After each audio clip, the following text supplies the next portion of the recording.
ಚುನಾವಣಾ ಹೊತ್ತಿನಲ್ಲಿ ಕಾಮಗಾರಿಗಳ ಗುಣಮಟ್ಟ ಯಾವ ರೀತಿ ಇರಲಿದೆ ಎಂಬುದಕ್ಕೆ ಈ ರಸ್ತೆ ಒಂದು ನಿದರ್ಶನವಾಗಿದೆ. ಡಾಂಬಾರು ಹಾಕಿದ 2 ದಿನಕ್ಕೆ ಕಿತ್ತು ಬಂದಿರುವುದು ಗ್ರಾಮಸ್ಥರ ಕೆಂಗಣ್ಣಿಗೆ ಗುರಿಯಾಗಿದೆ. ಚಾಮರಾಜನಗರದ ಗುಂಡ್ಲುಪೇಟೆ ತಾಲೂಕಿನ ಮಾಲಾಪುರ ಸಂಪರ್ಕ ರಸ್ತೆಯಲ್ಲಿ ತೀರಾ ಕಳಪೆ ಕಾಮಗಾರಿ ನಡೆದಿರುವ ಆರೋಪ ಕೇಳಿಬಂದಿದೆ.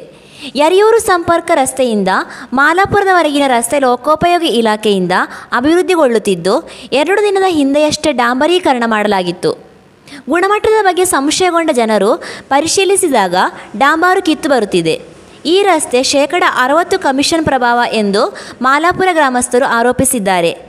ಇನ್ನು ಗುತ್ತಿಗೆದಾರನ ಅವೈಜ್ಞಾನಿಕ ಕಾಮಗಾರಿಯಿಂದ ಸಾರ್ವಜನಿಕರ ತೆರಿಗೆ ಹಣ ಪೋಲಾಗುತ್ತಿದೆ ಎಂದು ಅಸಮಾಧಾನ ವ್ಯಕ್ತಪಡಿಸಿದರು.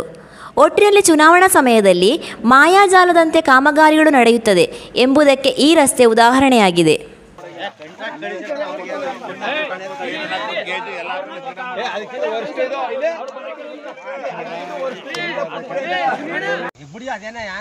ಇದು ಮಾಲಾಪುರದ ಗ್ರಾಮಸ್ಥರು ಯಜಮಾನರು ಅವರೇ ತಮ್ಮ ಕೈಯಾರ ತಾವೇ ಕಿತ್ತು ಬೇಜಾರಾಗಿ ಎಡಿತಾ ಇರೋದು. ಇದು ಎಂತ ದುರಂತ ನೋಡಿ.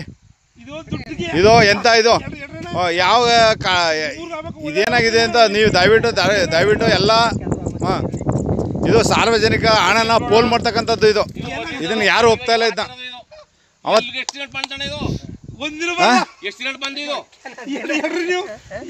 ಎಡ್ರೆ ಬತ್ತ ಅಲ್ಗಂಡ್ವೆ ಎಡ್ರೆ ನಮ್ಗೆ ಅಣ್ಣ ಇದು ನಮ್ ದುಡ್ಡು, ಸರ್ಕಾರ ದುಡ್ಡೆಲ್ಲ ಕಣ. ಇದು ನಮ್ ದುಡ್ಡು ನೀವು ಕರ್ರೇಬೇಕು. ನಿಮ್ಮೂರ್ಲಿ ಮಿಷಿನ್ ಎಲ್ಲ ಇಟ್ರಲ್ಲ ಅವ್ರು ಕರ್ರೆ ಮಾತಾಡೋ. ಈ ಕಾಂಟ್ರಾಕ್ಟು ಇಂಜಿನಿಯರ್ಸು ಅವ್ರನ್ನೆಲ್ಲ ಕರ್ರಿ.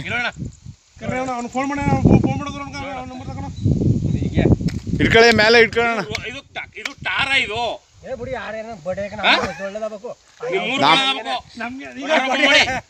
ಆಯ್ತು ಬಿಡಿ ಮಾತಾಡೇನಿ.